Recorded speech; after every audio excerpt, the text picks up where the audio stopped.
Good evening everyone. Been doing a bit of track detailing. Stick around to find out how it was done.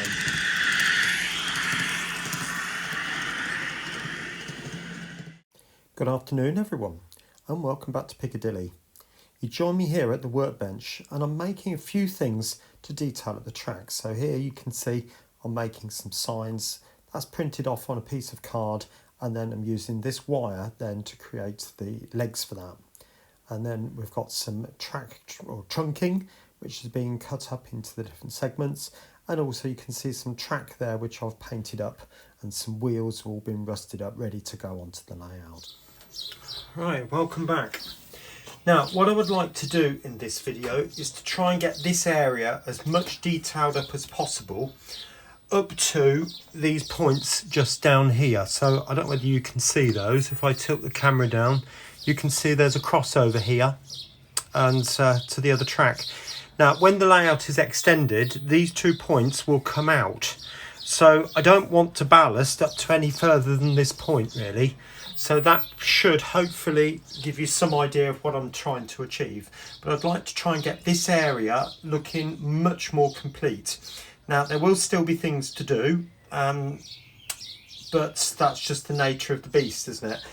Now, one of the first things I've got to do, as much as these are hated in the model railway community, because they're so visible, they're huge and they are ugly, they don't fit in, but they are easy to fit. And to be honest with you, to fit a point motor underneath these 2 tracks is not going to be easy. So I'm going to fit these.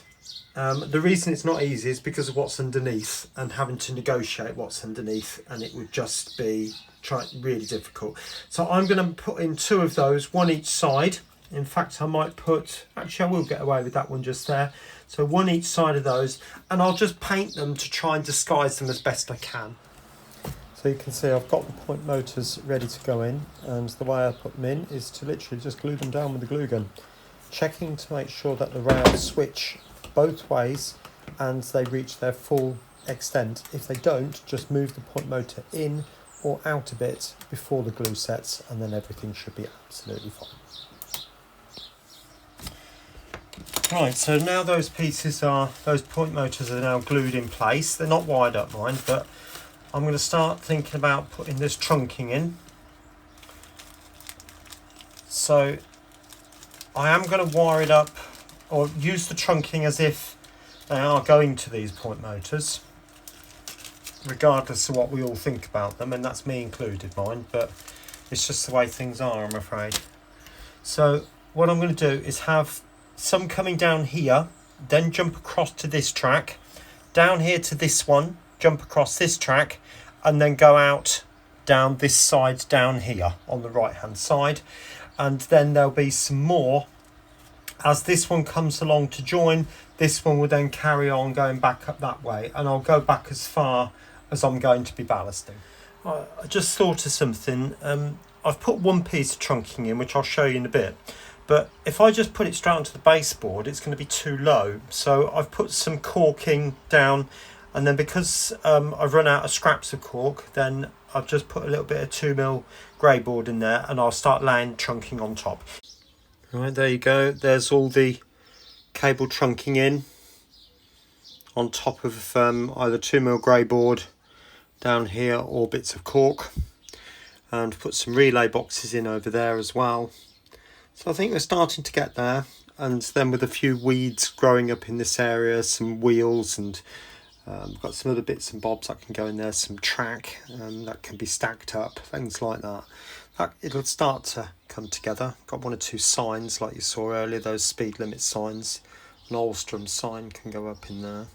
Anyway, I'm going to ballast the track now, and as I've said before, there are 1,000,001 ballasting videos out there. So the only thing that you need to know that's different about me is I'm going to use sand. It's just, and the reason for that is because of the size of it. Obviously you can't really see just as much on my fingers, but I always think about it, an N-gauge person has to hold a piece of ballast in their hand. And if I take you down, there's an engaged person down there. And look how small their hands are. So imagine them holding a piece of ballast. It's not going to be very big. So that's my reasoning for using the sand. And then if there's any bigger bits creep in, then I can always remove them or whatever. Now, just before I start the ballasting, you might think, what am I doing here? Well, like everyone, we always end up with holes in the layout. Whether we've drilled a hole ready for droppers, or we've put something in and we change our minds, or we've changed the track and there's holes left in the board. For whatever reason, there's always holes. So what I tend to do is I just go around with either blue tack or white tack or something like that and just fill them up.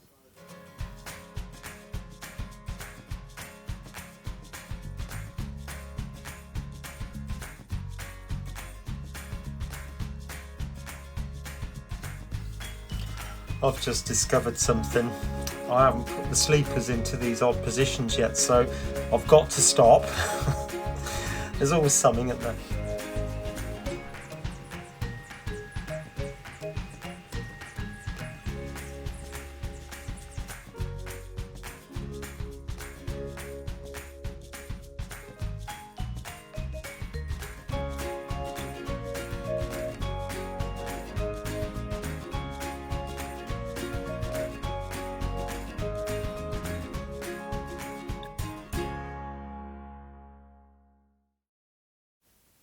Well, all the ballasting, as you can see, has been done now. And you might think, hang on a minute, John, you're putting white PVA down there. What's going on? Well, if you saw my last video on the 00 gauge layout when I did ballasting, I put paint in the ballast liquid. And the reason for that is because it gives an instant weathering effect. But on this occasion, I want to vary the tone or the colours. So the track going into the carriage shed will be quite heavily weathered and dark, as will the two sidings, the one closest to the shed and the one closest to the backboard where my arm is right now. But the main line, I wanted to have a slightly newer look. Not new, but so say for example the ballast has been laid and it's been a few months. So it's sort of got a worn in look and it's starting to go brown, but it's not there yet.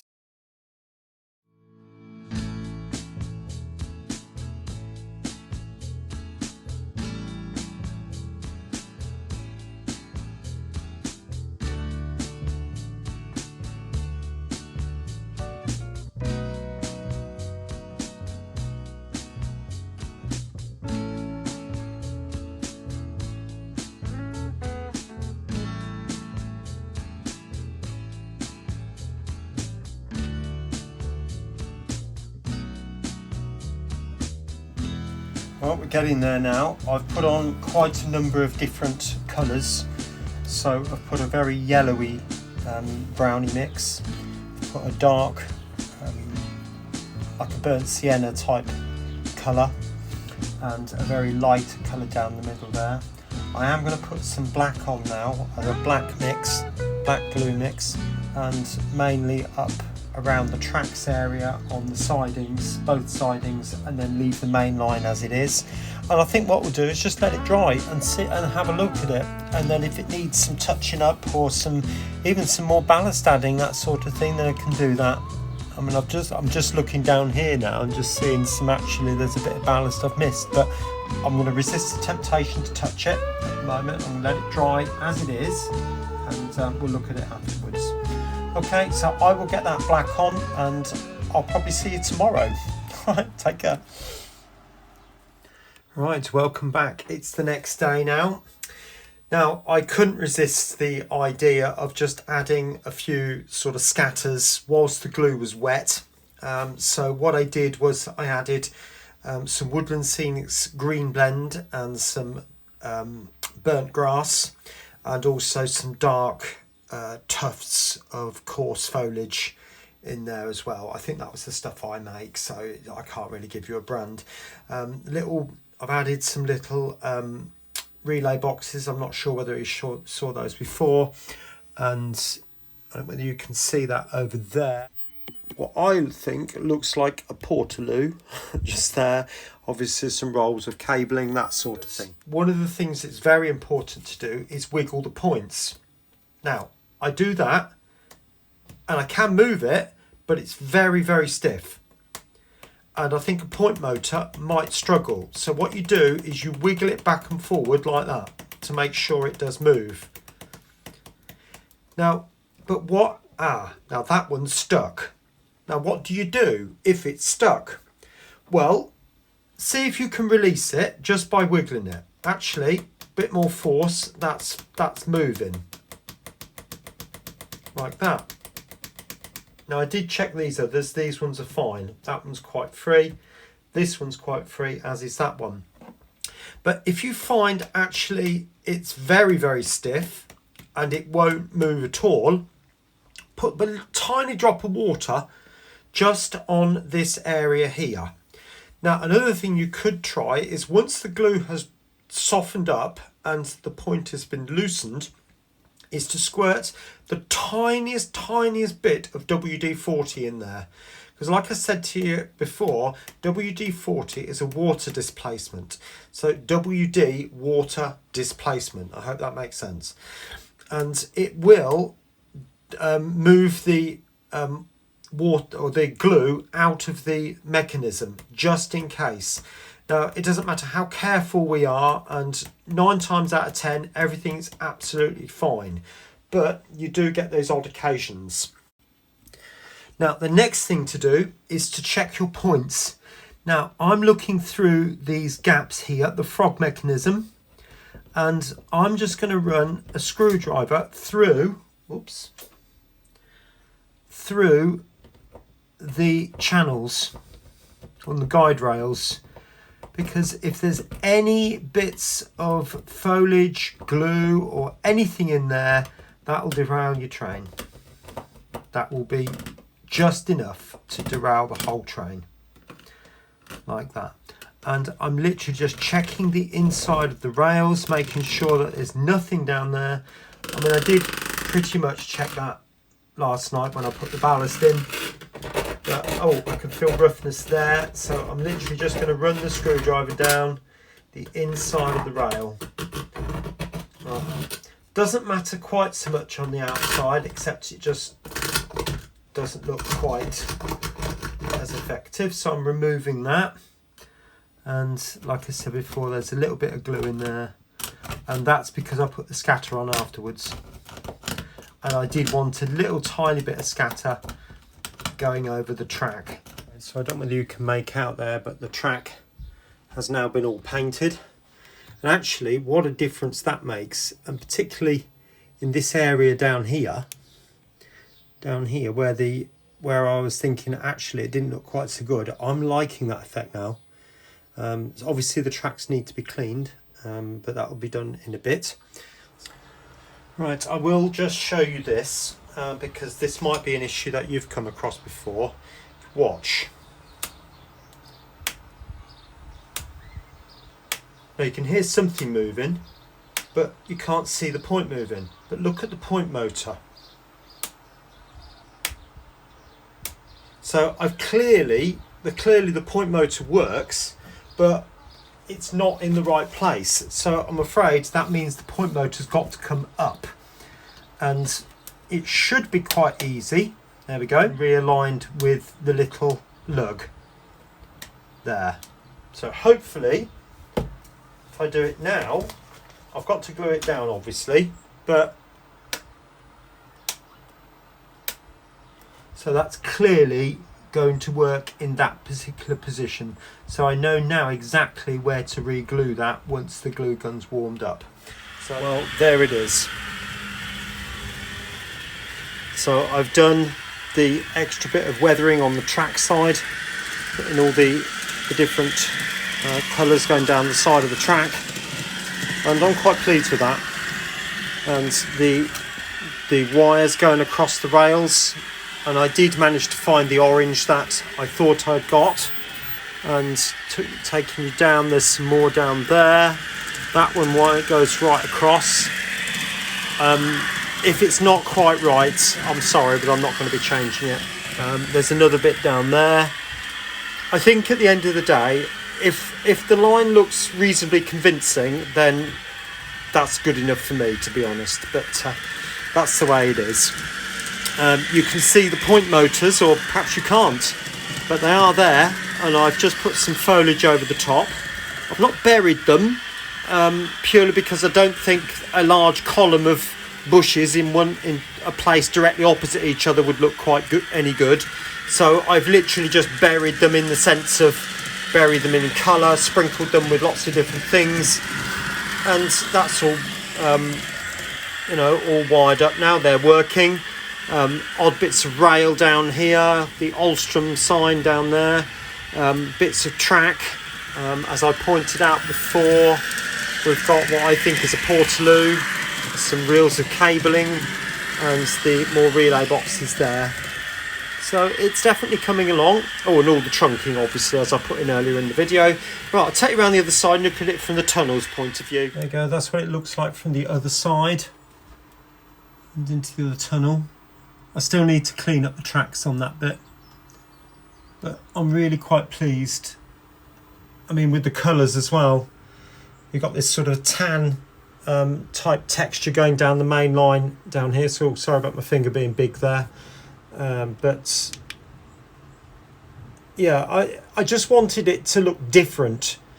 The tracks I've put down up to now, if I show you that one, you can see is quite dirty, and that goes pretty much the same all the way along.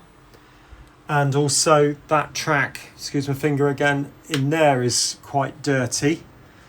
When it comes up to New Mills, oh, there's a bit of thingy fell down, but although I tried to lighten things up a bit, it is a little bit different, but on the whole it's still quite dark and dirty. So this one, I wanted to make it a lot cleaner, not freshly laid, but as if it had had a few months of use. And obviously when this line is continued straight, there's going to be a gorgeous straight line of track going all the way down there, which will be absolutely beautiful, in my mind anyway. You may disagree, but no, I'm really quite pleased with that scene now. As I'll just tilt the camera up so you get a better view of the whole scene there. So I'm quite happy with that, the way that's turned out so far. Okay, I think what I'm going to do next is I might nip over to New Mills and do that section just there. So the videos that are going to come up on your screen are going to be the one previous to this one where I put the foliage, no, the tunnel mouths, that's the one, will be the tunnel mouths along there. And the second video will be the next one in the series about building New Mills, which is this one here. Take care of yourself. See you next time. Bye for now.